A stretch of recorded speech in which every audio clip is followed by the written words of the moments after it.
पहिलं विभागीय कार्यालय नागपूर या ठिकाणी होतंय आणि हे कार्यालय करण्यामध्ये ज्यांचा सिंहाचा वाटा आहे ते आमचे धडाडीचे नेते या ठिकाणी संतोष अत्राम म्हणून आहेत.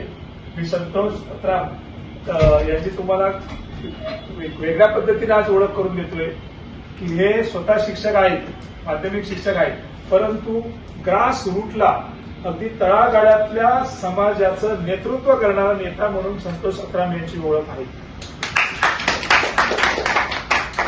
समाजाचा कुठलेही प्रश्न असू दे, कधीही हाक मारा त्यांना, ते रस्त्यावर उतरतात. कालची तुम्हाला मी गोष्ट सांगतो. काल मी फ्लाईटने आलो, गोव्यावरून मी नागपूरला उतरलो. मी त्यांना फोन केला तर संतोष अत्राम होते शेतकऱ्यांच्या आंदोलनामध्ये.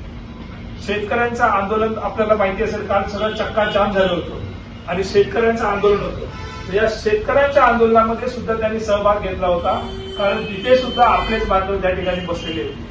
तर असं एक सर्व व्यापक असं नेतृत्व आज या ठिकाणी तुम्हाला मिळालेलं आहे. कास्टॅब शिक्षक संघटनेचं काम करणाऱ्या सर्वांनी एक लक्षात घ्यावं की तुम्हाला एक खूप चांगल्या पद्धतीचं या ठिकाणी नागपूरमध्ये नेतृत्व या ठिकाणी मिळालेलं आहे. त्यामुळे आपले निम्मे प्रश्न जवळपास हे संतोष अत्राम यांच्या नेतृत्वामुळे या ठिकाणी सुटतील. त्यांचे धडाडीचं एक नेते, कार्यकर्ता या ठिकाणी आपल्याला मिळालेला आहे.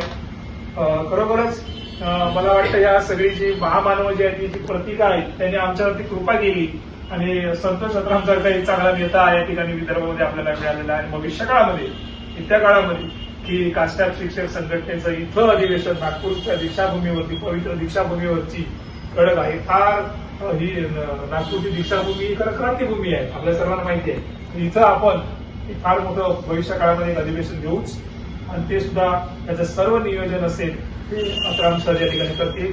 संघटनेचं कार्य विदर्भ विभागामध्ये, केवळ नागपूरमध्ये नाही तर विदर्भ विभागाचं नेतृत्व सुद्धा ते या ठिकाणी विभागीय अध्यक्ष म्हणून अत्राम सर करणार आहेत. त्यांचं आज या ठिकाणी कौतुक करावं कळत आहे, यासाठीच आज मी प्रयोजन केलं. आज या ठिकाणी आपल्या विदर्भ विभागाच्या कास्टॅब शिक्षक संघटनेच्या कार्यालयाचं उद्घाटन हे औपचारिकरित्या संपन्न झालेलं आहे आणि त्यासाठी आपण सर्वजण या ठिकाणी जमलेले आहात. त्या सर्वांचं या ठिकाणी मी मनपूर्वक अभिनंदन करतो आणि तिथून पुढची जी आपली बैठक जी आहे ती बैठकीला आपण सुरुवात करू. धन्यवाद.